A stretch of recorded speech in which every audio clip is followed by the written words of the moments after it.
الزكري والشيخ الشيخ والشيخ الهريان والشيخ الحبشي والشيخ الشافعي والشيخ الحاشم والشيخ أحمد معبد والشيخ نور الدين أحمد والشيخ إبراهيم الطباع والتيم والشيخ الدابة والإدريسي والإدريس الجبل والشيخ سبحان الله المالكي وصولهم وقرعين ولجن الشيخ والدين وعلي العالمين ولجن علماء العامين خصوصا إلى سيد عبد السلام الشافعي وسيد محمد بن علي المالك والعالم بن عبد بن سلمى وسيد علي عبد الرحمن بن الأكا وصولهم وقرعين ولجن سيدنا بعد العالم ولجن سيدنا الصوفيين مكان وصولنا وسلام على ولجن مشاهد والمشاهد وخصوصا الذين عند سمسم مدام الله تعالى من الشام والشام والرحمة وأن الله تعالى يرزقنا من بركاتهم وعلومهم ونفعاتهم وأسرارهم وأنوارهم في الدنيا والدنيا والآخرة له منا الفاتحة.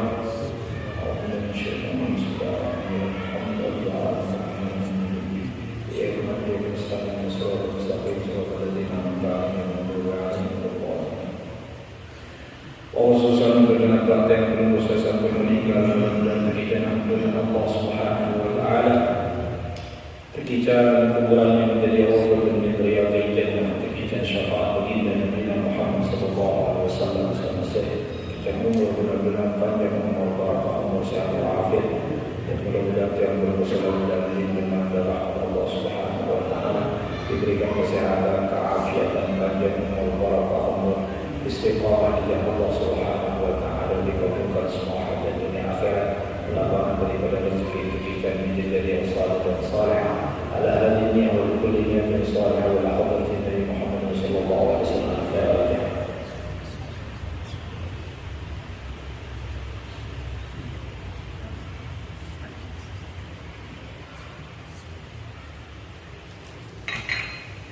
Bismillahirrahmanirrahim. Alhamdulillahirabbil alamin.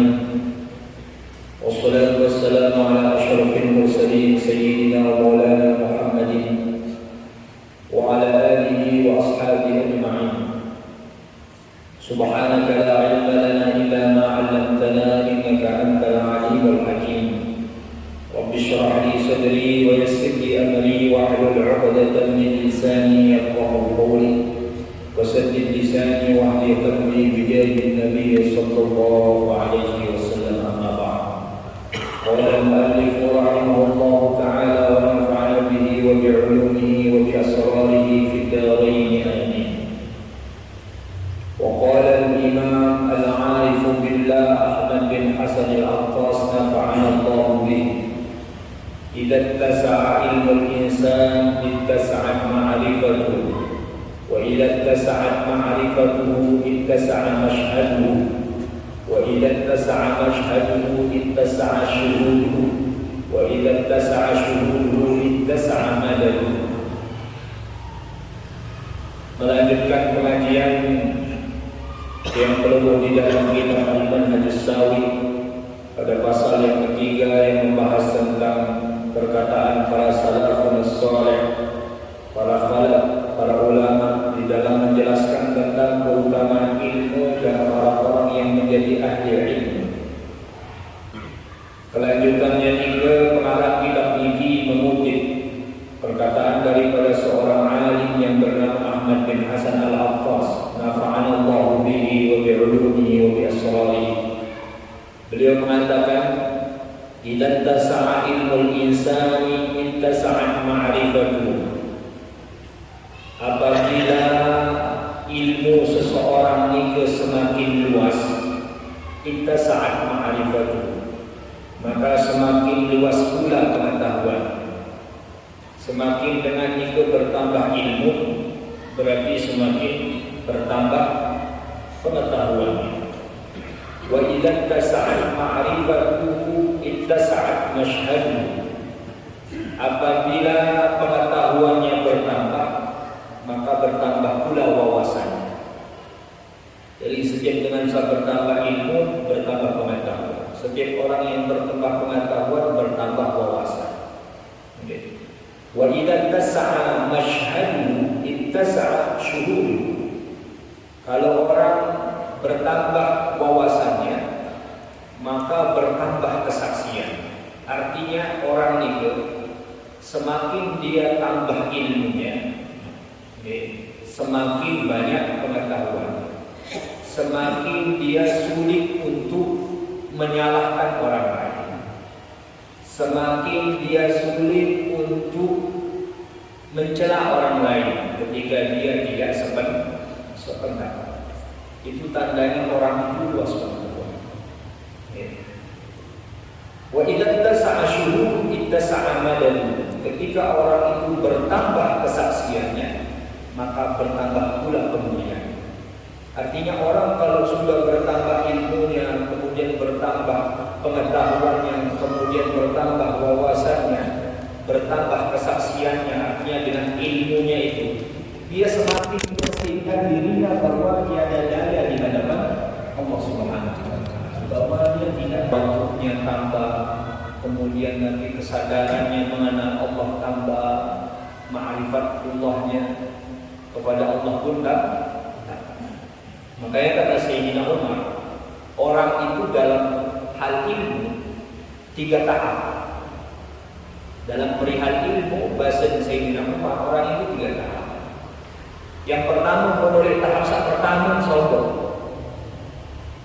memasih dengan menuntut ilmu, dia masih dalam tahapan pertama sombong. Maka menarak dengan merasa berilmu, kemudian menyalah-nyalahkan orang, ini masih dalam tahapan ilmu pertama. Bahasa Sayyidina. Nanti kalau dia sudah masuk kedua tahapan yang kedua, maka tawadhu. Apabila seseorang itu dalam ilmu dia sudah masuk ke tahapan yang kedua, maka dia menjadi orang yang tawadhu. Kalau dia sudah masuk ke tahapan yang ketiga, tahapan yang paling atas, dia merasa tidak mempunyai ilmu sama sekali. Seolah-olah dia tidak mempunyai ilmu. Kenapa? Karena luasnya daripada ilmunya Allah Subhanahu wa Ta'ala. Maka tidak ada orang kemudian menuntut ilmu merasa alim. Itu bukan orang alim. Ada dengan menuntut ilmu sampai S3, sampai dia gelar doktor, bahkan mungkin level yang paling tinggi dia sudah raih misal profesor. Terus merasa bahwa aku jawab cukup level ini. Lah, kata para ulama, la yazalul mar'u 'aliman ma talaba al-'ilm. Seseorang itu tetap dia akan menjadi seorang alim, baru orang itu tetap dikatakan orang alim apabila dia masih menuntut ilmu. Fa idza dhanna annahu qad 'alima faqad jahila. Kalau ada orang sudah menganggap dirinya alim, berarti dia bodoh. Jadi dengan itu baru dengan alim. Kalau dia masih merasa butuh ilmu. Kalau dia sudah mengatakan ada butuh ilmu, wa alim, berarti dia jahil. Dia bodoh. Maka orang alim itu dia tak akan pernah puas dengan sebelum dia alim manusia pula. Rasulullah SAW saja diperintahkan oleh Allah di dalam Al-Quran, apa katanya di dalam Al-Quran? Rabbi zidni, Rabbi zidni, ya Allah zidni, tambahkan aku ilmu. Rasulullah masih memohon kepada Allah supaya ditambahkan ilmu. Padahal tidak ada orang yang akhlaknya sesempurna Rasulullah SAW. Akhlak itu kalau secara presentasinya 100%, diciptakan 100%, 100 bisa diciptakan. 1% itu terbagi untuk silaturahmi manusia. Akalnya 1% dibagi untuk semua manusia. Yang 99% akalnya khusus untuk Nabi Muhammad SAW. Dari kesempurnaan akal Nabi Muhammad orang yang paling sempurna, tetapi masih berdoa Rabbi zidni ilma. Ya Allah tambahkan aku ilmu. Jadi kalau ada orang merasa alim, kemudian dia merasa wah aku ini kunjung, aku jasa dia jawab lain dengan sementara. Kah zaman Ini orang sudah jahil, ini orang bodoh. Imam, kalau tidak salah Imam Sufyan Ats-Tsauri atau Imam Sufyan Ibnu Uyainah. Imam Sufyan Ibnu Uyainah kalau tidak salah. Beliau Imam Sufyan Ibnu Uyainah ini salah satu daripada gurunya Imam Syafi'i. Beliau ahli hadis. Tapi kalau beliau sedang berada di masjid, kemudian beliau mendengar hadis, tetap beliau tulis hadis itu. Padahal beliau ahli hadis. Dan dia hadis-hadis apa hafal tetap tulis. Tetap beliau tulis. Ini baru kalau aku zaman lain pengajian. Sebab dia berpindah ya. Karena SD di pengajian lah. Imam Sufyan Ibnu Uyainah, Hasyim Asy'ari. Hasyim Asy'ari pendiri Nahdlatul Ulama, organisasi terbesar Nahdlatul Ulama. Hasyim Asy'ari waktu 100 tahun kemudian dulu tahun 98 yang baru masuk pondok, yang nyantri di madrasah Al-Quran Buir. Itu Buirnya 100 tahun lahirnya pondok pesantren Buir. Itu semua kitab-kitab Hasyim Asy'ari itu dipampang.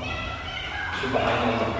Kalau kita dulu dalam mengartikan kitab ala Jawa, ala Bengkel, itu munarah bahasa Arab yang tahu arti tidak kita artikan. Misal qala artinya berkata, itu tahu dia perhatian. Merasa kita sudah tahu. Kitab Hasyim Asy'ari lahan bahasa Arab yang sederhana, bahkan karena TK tahu tetap bahagia, tetap artinya orang kalau betul-betul alim dia tidak akan pernah puas dengan ini. Kalau orang sudah puas dengan ini dia jahil, dia bodoh sudah. Apalagi berlagak-lagak, aku jadi dari itu bikin anak SD ini pelajaran dia ini jadi merokap lagi, double jahil kalau orang. Itulah susahnya zaman sekarang. Kalau Imam Ghazali mengatakan di ajlil juhal kathura al-khilaf bainan nas walau sakata man la yadri laqalla al-khilaf bainan nas, katanya Imam Ghazali, seandainya orang-orang bodoh itu tidak banyak ngomong, maka tentu perbedaan atau pertengkaran di antara manusia ini sedikit. Yang membuat orang itu berdebat di sana sini oleh medsos, oleh TV, oleh tongkrongan, dibuk dengan berdebat. Kenapa? Di ajlil juhal kasrul khilaf bainan nas. Karena itu akibat daripada omongan orang-orang yang bodoh itu, yang omongan orang-orang yang bodoh. Walau sakata man la yadri laqad al-khilaf bainan nas. Seandainya orang bodoh itu enggak terlalu banyak ngomong, pertentangan atau perdebatan antara manusia itu akan sedikit. Itu zaman ini dengan bodoh meras tentang agama. Kalau ngomong tentang politik silakan, nggak masalah, silakan. Kalau ngomong politik, kalau ngomong apa silakan. Tapi zaman now ini dengan bodoh, mulai ceramah, mulai berdebat tentang agama oleh medsos. Saling hujat, saling sini, sumpah sana, sumpah sini. Maka nggak ada tempat tenang zaman ini. Buka Facebook dengan berdebat lagi, buka YouTube dengan berdebat lagi, TV apalagi. Maka yang selamat siapa? Yang nggak punya TV, yang nggak punya HP, yang selamat. Atau yang punya HP dan HP satu. Kalau HP-nya masih Android, itu akibat dari ributnya dunia ini akibat orang bodoh. Ragunya hanya tiang peluput terhadap agama itu, ya karena kita para orang bodoh yang berbicara tentang agama. Kalau orang yang ahli yang berbicara tentang agama, tentu laqalla al-khilaf bainana, sedikit daripada pertengkaran, perdebatan antara satu dengan yang lain. Maka orang kalau sudah luas ilmunya bertambah pengetahuan, bertambah wawasan, bertambah wawasannya, bertambah kesaksiannya, bertambah pemberiannya dari Allah Subhanahu wa Ta'ala. Jadi orang kalau ahli pasti tahu. Orang kalau ahli sulit dia jalankan orang. Seandainya dia salah dalam pendapat ini, pasti dia akan mencarikan pendapat ulama yang lain yang sekiranya membenarkan posisi. Itu orang ahli. Itu orang ahli. Enggak nabi sakot, enggak sakot. Qala al-Imam As-Suyuti rahimahullah fi kitabih Al-Iklim. Berkata Imam As-Suyuti rahimahullah di dalam kitabnya Al-Iklim, fi qoulihi ta'ala, di dalam firman Allah Subhanahu wa taala yang mengatakan wa 'allama Adamal asma'a kullaha, dan Allah Subhanahu wa taala mengajarkan kepada Nabi Adam nama-nama. Semuanya nama-nama itu sudah ditahu dari sekarang sama Nabi Adam. Karena memang dicipta. Nabi Adam setelah diciptakan, dalam beliau tadi setelah diciptakan, beliau disuruh menemui para malaikat. Setelah ditiupkan roh kepada Nabi Adam, maka beliau disuruh Nabi disuruh Nabi menemui para malaikat untuk diajarkan daripada. Kata para ulama, itu isyaratnya bahwa orang itu wajib mencari ilmu. Sebagaimana Nabi Adam alaihissalam diperintahkan untuk menemui para malaikat agar diajarkan beberapa nama. Isyarat itu, kata para ulama, isyarat orang itu wajib mencari ilmu. Sebagaimana Nabi Adam mencari malaikat. Padahal bisa saja Allah langsung nanti memberikan secara simsalabim supaya bisa jadi. Tetapi isyarat itu, kata para ulama, menjadi pelajaran bagi yang perlu untuk kewajiban seseorang itu mencari ilmu. Maka Nabi Adam menjumpai para malaikat diperintahkan oleh Allah Subhanahu wa taala. Nabi Adam mengatakan Assalamualaikum. Para malaikat menjawab Waalaikumsalam warahmatullahi wabarakatuh. Waalaikumsalam. Assalamualaikum menjadi tahiyat, ucapan, sapaan bagi yang belum sampai. Tapi yang mengucapkan Assalamualaikum itu yang pertama kali bukan Nabi Adam. Yang mengucapkan Assalamualaikum yang paling pertama itu Al-Qalam. Apa itu Al-Qalam? Pena yang diciptakan oleh Allah Subhanahu wa taala untuk menulis semua yang ada di alam semesta. Karena salah satu daripada yang pertama kali diciptakan oleh Allah itu qalam. Pena yang menulis suatu kejadian dari awal sampai akhir. Ketika diciptakan oleh Allah, qalam itu, pena itu diperintahkan. Ya qalam uktub, tulis. Kata pena ini, ya Rabb, ya Allah, mada, apa yang aku tulis? Kata Allah, uktub kulla syai', tulis segala sesuatu. Kata pena ini, wa kaifa abda, bagaimana aku harus memulai menulis, ya Allah? Kata pena. Kata Allah Subhanahu wa taala, ibda bila illallah Muhammadur Rasulullah. Mulai dengan kalimat la ilaha illallah Muhammadur Rasulullah. Maka orang ini penasaran, ya Rasulullah, wa Muhammad ya Rasul. Kalau la ilaha illallah tahu, "Wa Muhammad ya, siapa Muhammad itu?" Maka qalam itu memohon kepada Allah Subhanahu wa taala agar dipertemukan dengan Nabi Muhammad. Nabi Muhammad pada waktu itu masih berbentuk nur, cahaya. Dipertemukanlah oleh Allah di alam ruh dengan Nabi Muhammad. Maka di situ qalam mengatakan kepada cahayanya Nabi Muhammad, "Assalamualaikum warahmatullahi."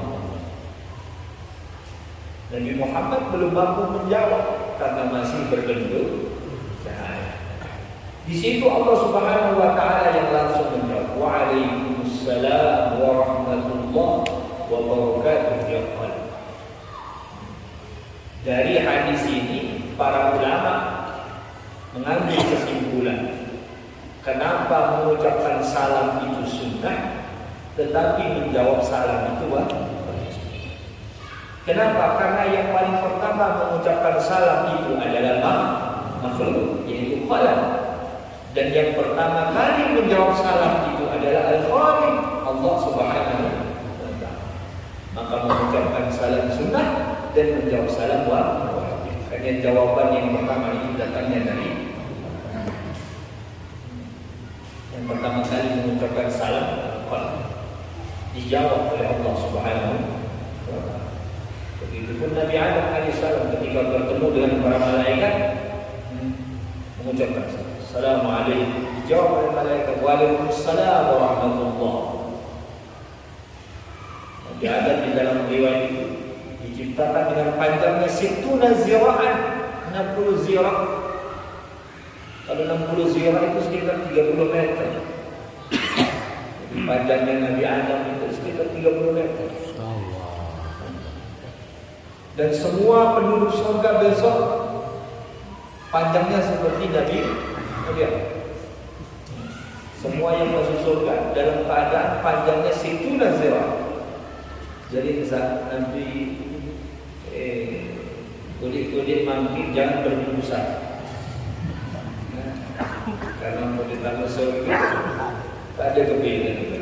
Jadi mengolah-olah boncel ganti kamu kalau dia ganti nanya kena memang surga tadi tu. Jadi semua orang yang masuk surga itu ini ya situ dah zira'. Situ dah zira'. Maka di dalam ayat ini bahasa Imam As-Suyuti, "Wa'allama Adam al-asma'a kullaha," dan Nabi Adam diajarkan oleh Allah Subhanahu wa taala beberapa nama-nama. Al-ayat lamma arada Allah idhara fadli Adam lam yudhirhu illa bil-'ilm. Ketika Allah Subhanahu wa taala ingin menampakkan fadli Adam, ingin menampakkan keutamaan yang ada pada diri Nabi Adam alaihissalam, lam yudhirhu illa bi'ilm. Allah Subhanahu wa taala tidak menampakkannya kecuali dengan ilmu. Artinya Allah Subhanahu wa taala membanggakan Nabi Adam di antara para malaikat itu karena kemampuan ilmu yang dimiliki oleh Nabi Adam. Falau kana fil imkani syai'un afdalu min al-'ilmi kana idharu fadlihi bidzalika syai'. Seandainya di alam semesta ini ada sesuatu yang lebih afdal daripada ilmu, tentu Allah Subhanahu wa taala akan menampakkan kemuliaan Nabi Adam dengan sesuatu tersebut. Akan tetapi dan ada sesuatu yang lebih mulia daripada ilmu.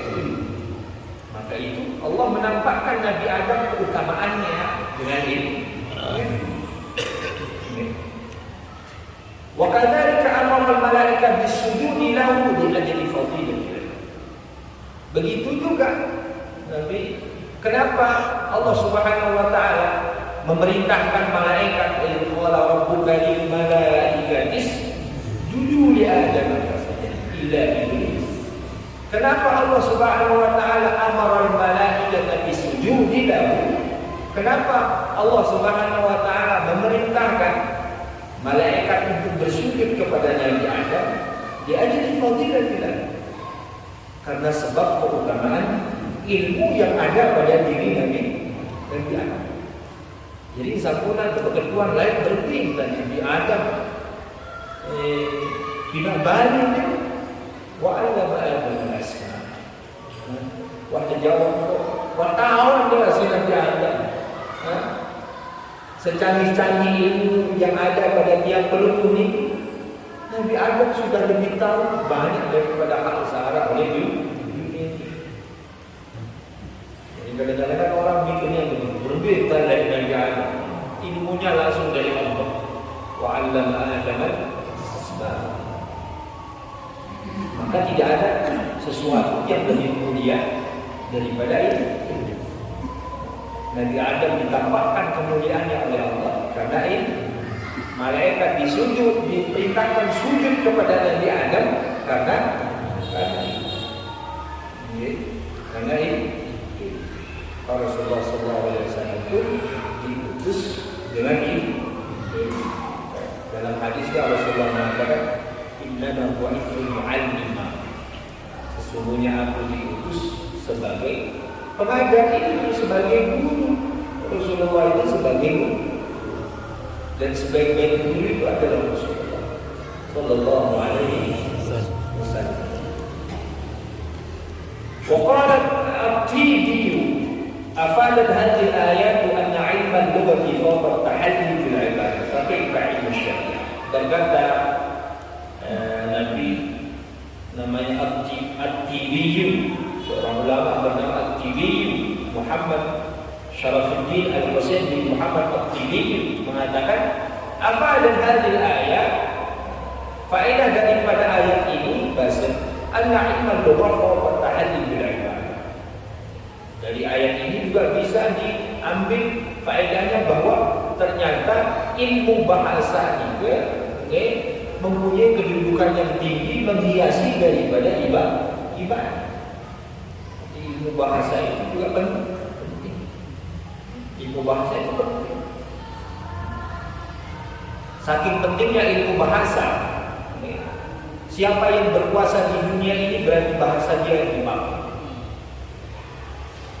Contoh makin saya berkuasa di dunia, tidak barat, sehingga yang dipakai bahasa Inggris. Kalau dulu ketika kejayaan Islam, bahasa apa yang dipakai? Bahasa Arab. Bahkan bahasa-bahasa kuno dulu seperti bahasa Syriani itu diterjemahkan ke dalam bahasa Arab. Bahasa Syriani itu bahasa yang dipakai oleh kitab Injil. Itu bahasa Syriani. Bahasa-bahasa kitab-kitabnya orang Yunani kuno yang berbahasa Syriani diterjemahkan ke dalam bahasa Arab. Maka semua hampir orang itu paham dengan bahasa Arab. Kenapa? Karena Islam yang jaya. Makin karena dengan barat sangat berkuasa, jadi bahasa Inggris yang mana? Kalau sudah tahu begitu, jangan mau dikuasai oleh orang lain. Belajar bahasa, tapi bahasa susahnya orang tua zaman makin pun anak atau bahasa Arab biasa-biasa saja. Tapi untuk bahasa Inggris dalam lupa. Bangga dia kalau bahasa anaknya bisa bahasa Inggris. Bahasa Arab. Anak les bahasa Inggris, bagi berbayar sekali pertemuan fondasi sampai saya terima. Iya. Lalu mengaji Quran sampai bahasa Arab, kesuruh buku isi guru kesekat. Masalah, ya kan? Begitu. Jadi si buku 10.000 jutaan kita. 5.000 dulu dinama. Dengan kalau 5.000 berpedas bahasa Inggris kan? Tak ganti pelaksana. Beres dia. Bayar rasa. Buku berbeda nanti saya tahu bahasa Inggris. Kalau mau ngaji, mahalan sekali bayar lagi. Mahal. Jadi ikhlas jamak jadi guru ngaji.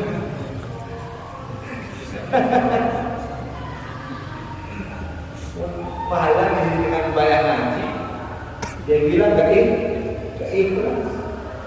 Lalu mahala ni si bayar les bahasa Inggris ni, wah bayar kita ikhlas. Masalah. Sehingga guru ngaji yang ada di kampung-kampung itu lunasin. Kereng, enggak ada, kereng lontar, kereng kuburan. Lontar itu kereng kuburan, dikembali. Setiap yang tendang takziah di kuburan pasti. Jadi, ajian kereng lontar.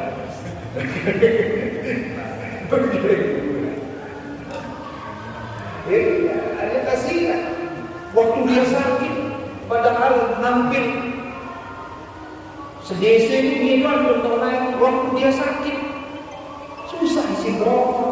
Hati-hati, zalim di depan kita jadi orang-orang yang bisa baca Al-Quran.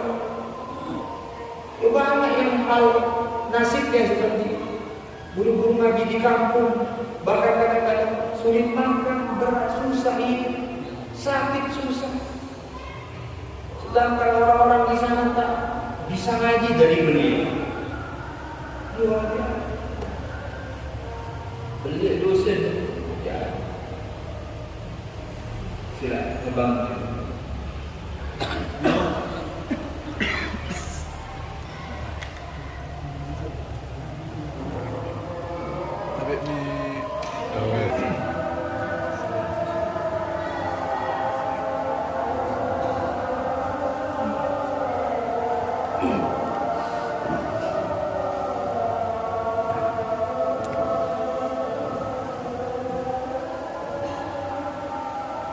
Al-Imam Abu Hanifah. Imam Abu Hanifah. Beliau mengundang guru privat untuk anaknya. Beliau mengundang guru privat ngaji khusus Quran. Anaknya masih kecil. Maka ketika anaknya sampai tinggi, dia bisa baca Al-Fatihah. Dia datang kepada abang. Ya abang, alhamdulillah saya sudah bisa baca Al-Fatihah. Saya sudah bisa baca. Maka Imam Abu Hanifah bilang sama anaknya, besok saya kasih hadiah. Maka Imam Abu Hanifah memberikan, karena berkat gurunya itu, anaknya itu bisa fasih baca Al-Fatihah, maka beliau berikan 100 dinar. 100 dinar. Sekedar bisa baca Fatihah. Kalau harga perak 80.000 ya silakan. 80.000 kali 100 berapa? 1 juta. Hanya bisa Fatihah ngasih 100 dinar. Ila awal sampai hatam Quran sampai ketamatan bulan Maulid, enggak mesti serah anak. Dulu seperempat kancil beras sekilo. Munculnya banyak. Untuk pendeta ada sekian di ngaji. Ada fasik. Memang pendeta tahu ngaji protes. Aku jadi ngaji dulu itu. Jadi belajar ngaji. Masalah, musibah. Orang-orang guru Al-Quran sudah tidak dimuliakan, musibah.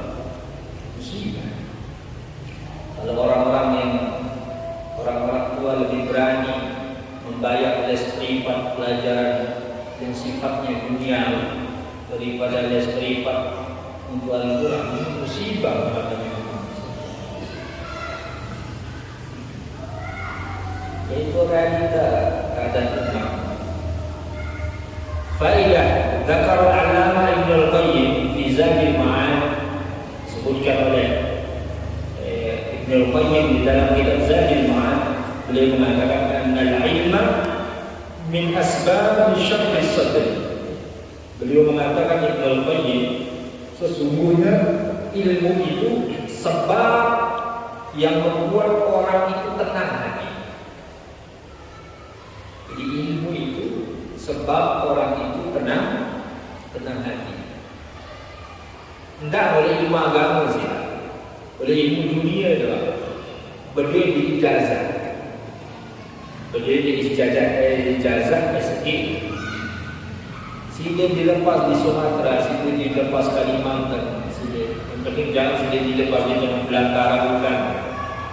Selama masih dilepas kota Mataram, kota Kalimantan, kota Sumatera, kota Aceh dan lain sebagainya, sini merasa ada pegangan, tenang bahwa dengan jaminan itu sini bisa insyaallah sekedar pegawaian ala kadar mau, sekedar isi semangat mau.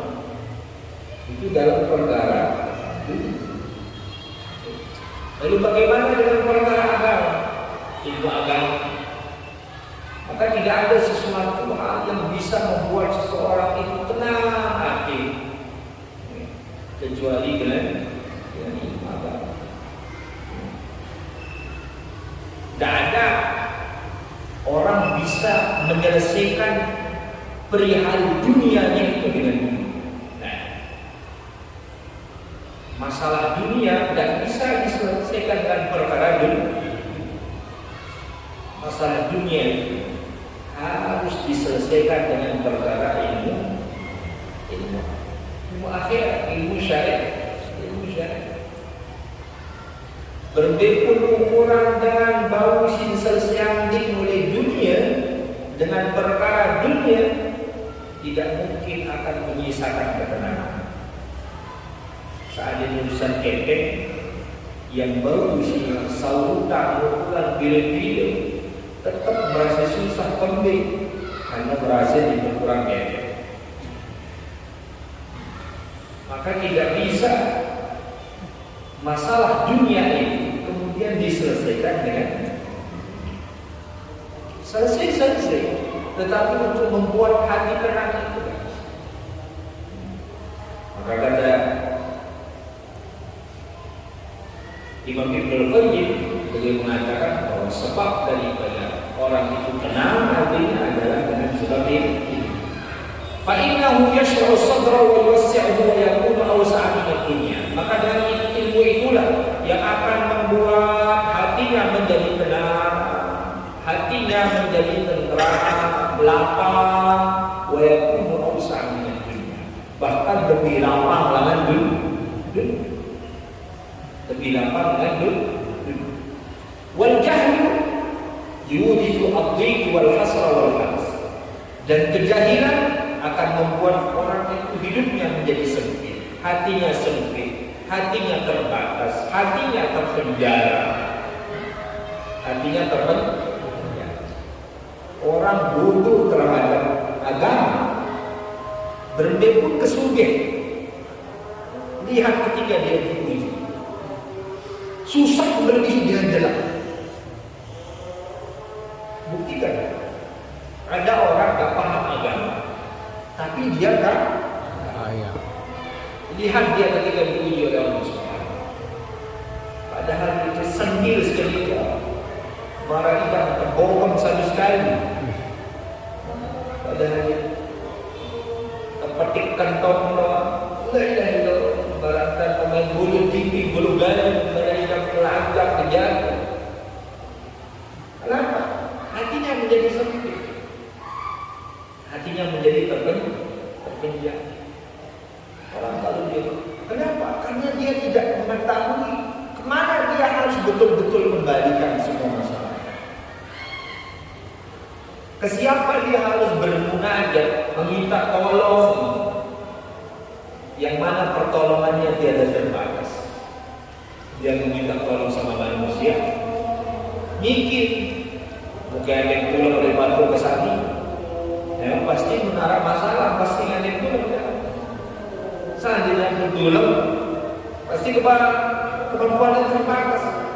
Orang yang bodoh, orang yang tidak paham kemana dia harus kembali, kemana dia harus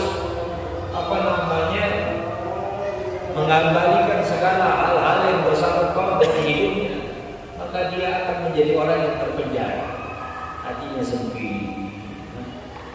Padahal beliau kepek 5 miliar baru nanti rugi semiliar, ya Allah, stres, tidak bisa makan, tidak bisa minum, tidak bisa tidur.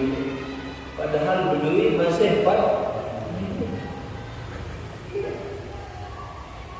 Orang kalau bodoh, jahil terhadap perkara agama, seolah-olah yang 4 miliar, yang 5 miliar disiksa lagi, marah oleh dia. Padahal untuk mencapai itu semua dia butuh proses. Padahal untuk mencapai semua itu kalau tidak bukan karena izin Allah, dia tidak seperti itu, dan dia tidak mendapatkan apa yang dia hasilkan. Itu orang kalau dia bodoh, kemana dia harus kembali? Menjadi sempit hati. Berduit masalah, doa inginkan masalah. Sempit hati. Kalau hatinya sudah sempit, otaknya pasti sempit. Orang kalau hatinya sempit, otaknya pasti sempit. Gak bisa. Suruh dia berpikir jadi gak bisa. Hatinya sudah sempit. Ketika dia punya masalah, dia hanya terpaku dengan masalah itu. Padahal dia gak paham sejak Allah Subhanahu wa Ta'ala memberikan dia masalah atau menutup satu pintu rahmat, maka Allah akan membuka ratusan pintu rahmat yang lain. Lalu saking bodoh, enggak dia pelan lawang sakit tertutup, maka menilai maka saat menilai kesengsaraan, merasa tak ada orang yang paling sengsara, dia paling sengsara di sekitar diri. Sedangkan Allah Subhanahu wa Ta'ala membukakan banyak pintu yang mana adanya kita sekedip dalam dia ada selamat pintu. Lalu orang terpaku ini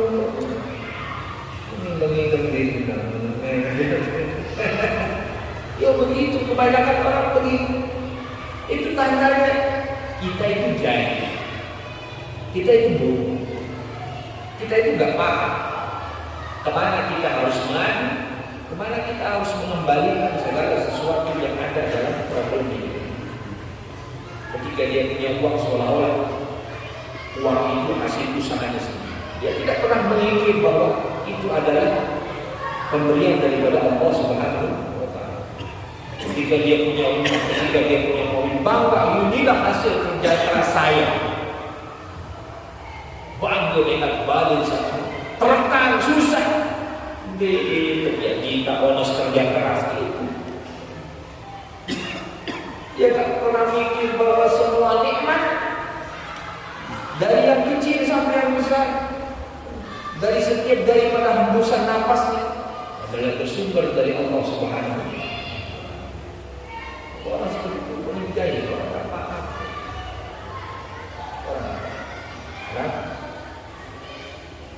Fakullama tasa'a ilmul 'abdi insyaraha sadruhu wattasa'a. Maka setiap seorang hamba itu bertambah ilmunya, tambah luas ilmunya, tambah luas pula hatinya.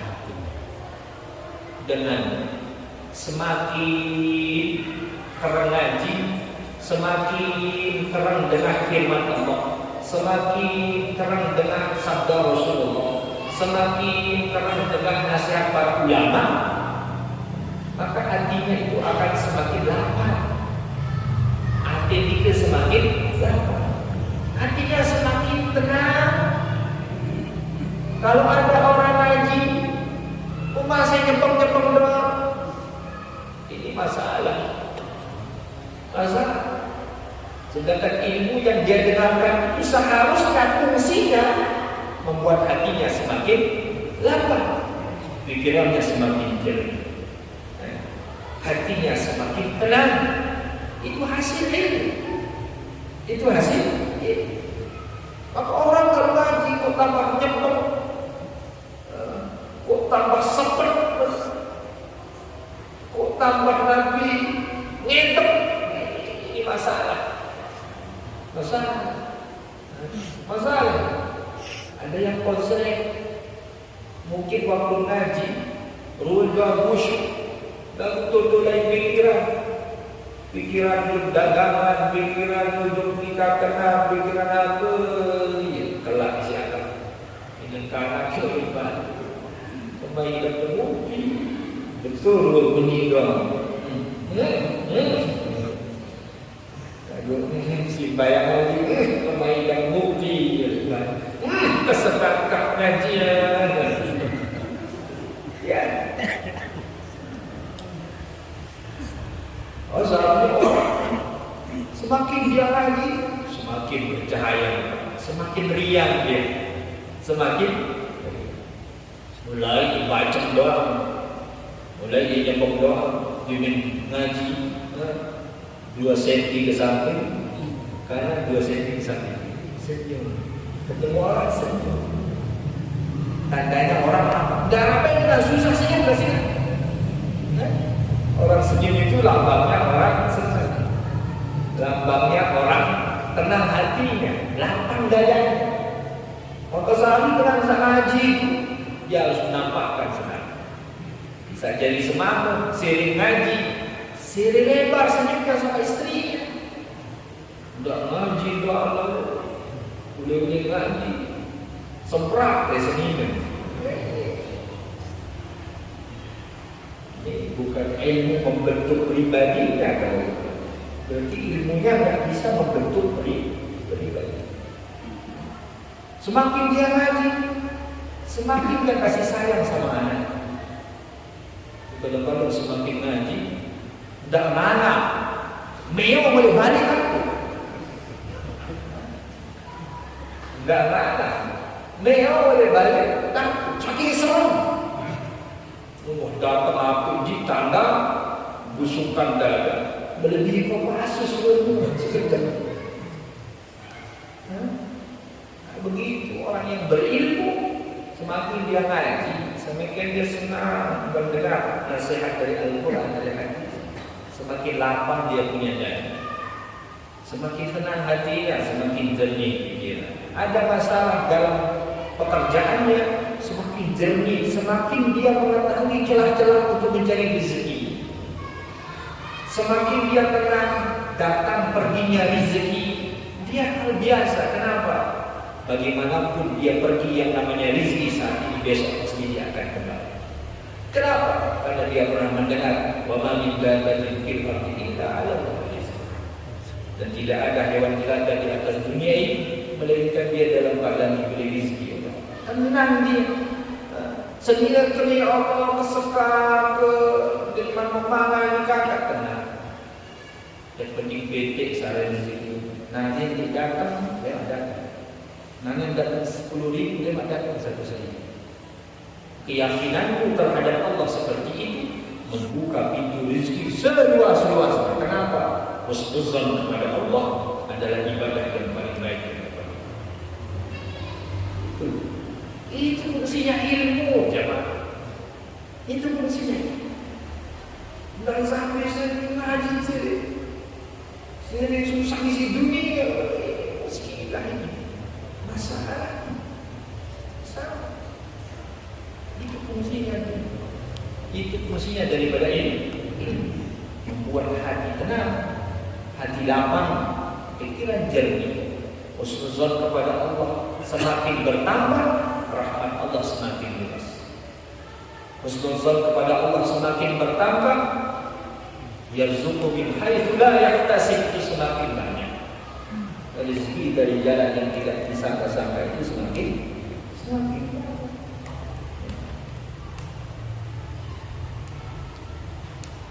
Allah Ta'ala a'lam. InsyaAllah nanti minggu yang akan datang kita akan lanjutkan. Mudah-mudahan kita istiqamah di Allah Subhanahu Wa Taala, dan mudah-mudahan yang berkaitan husnul khatimah, dan mudah-mudahan kita semua diberikan keberkahan para ulama, para aulia, para salihin, khusus pengarang kita ini, dan apa yang dengarkan bisa kita amalkan di kehidupan kita sehari-hari. Amin amin ya rabbal alamin. Rabbi fa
Sallallahu alaihi wasallam.